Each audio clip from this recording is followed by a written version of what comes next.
Hello guys! Eto na nga. Iba po ang mayaman sa nag-iipon. Ang mayaman, hindi ako yun. Ang nag-iipon, mas lalong hindi ako yun. Wala ako nun. Tamang hingay na lang. Yun lang ang ambag ko sa lipunan ng paghinga. Tamang hingay ng person. Hindi po lahat na nag-a-upload maraming pera, malaki ang sahod, walang binabayaran. Hirap kaya ng buhay. Wala ka nang ibang gagawin kundi huminga lang.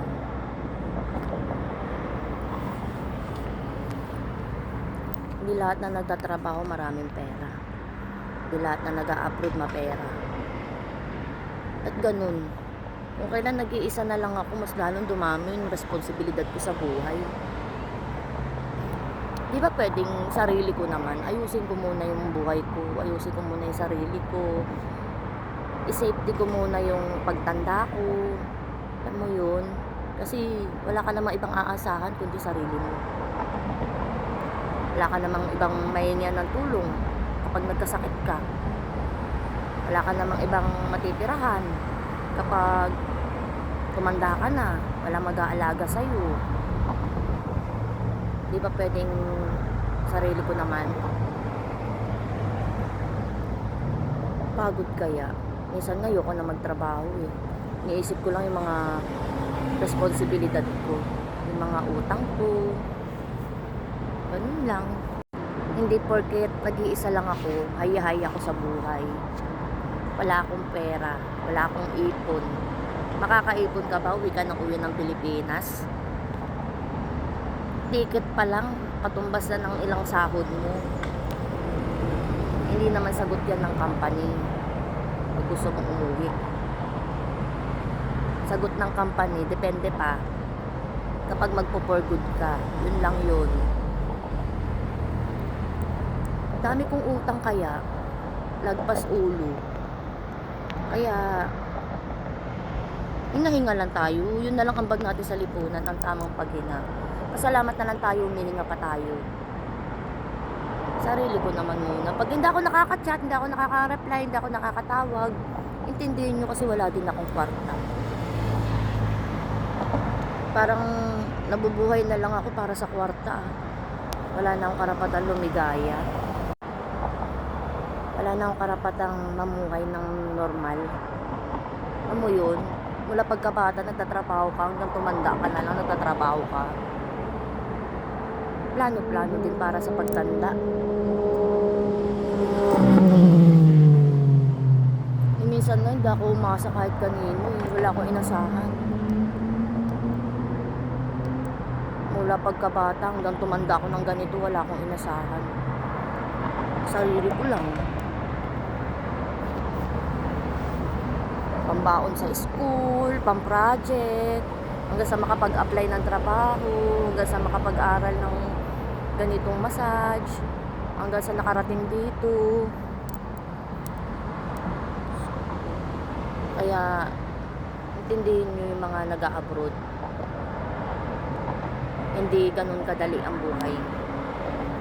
Hindi lahat siniswerte, pinapalad. Pala rin natin, masahin natin. Ganun. Napakaswerte nung iba dyan, yung mga kunwari, mga katulong yan. Kasi libre ang bahay nila. Eh ako hindi libre ang bahay ko. Marami akong binabayaran. Kung makikita nyo lang yung mga utang ko, sabihin nyo na lang. Baka sabihin ko na lang, magpalit na lang tayo ng buhay. Ang hirap kaya ng buhay, sobra. Papasalamat na nga lang ako, may hinga pa ako eh. Alam mo yun, parang nagtatrabaho ka na lang para sa pang-araw-araw mo. Minsan nakakatamad. Yung gusto mo nang mag-give up, gusto mo nang maghayahay na lang, tambay na lang, tamang tambay lang. Pag tambay ka kasi mas maraming katropa, ganyan. Pero wala kang utang. Nung nagkatrabaho, nagkaroon ng maraming utang ang person, tapos nagkaroon ng maraming responsibilidad. Sobra. dami kong responsibilidad ngayon. Marami kasi akong binabayaran. Nakikita nyo lang akong post ng magaganda. Yun lang kaligayahan ng person. Libre pa. Pagkakait nyo pa ba? Tsaka ako yung tipo ng taong hindi mo na kailangan magsalita pag meron ako. Ganun. Kaya kasi paano may maraming pera, hindi ka naman masaya. Kaya i-share mo yung blessing mo. Pero wala pa ako nun eh. Saka na pag marami na.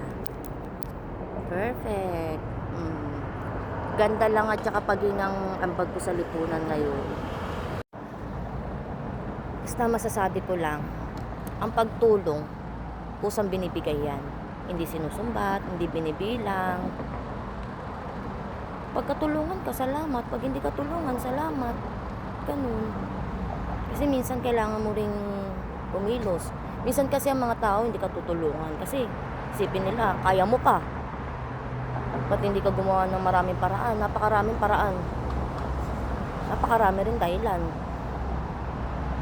Pero syempre, pag tutulong tayo, huwag na tayo magbilang, huwag na tayo magsumbat. Salamat na lang, ganun. Basta hingay na lang tayo, ha?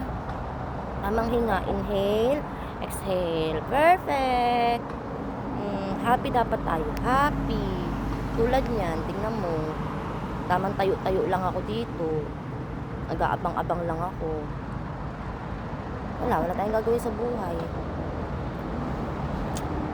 Kaya ewan ko, napakadami kong responsibilidad sa buhay. Basta yun na yun.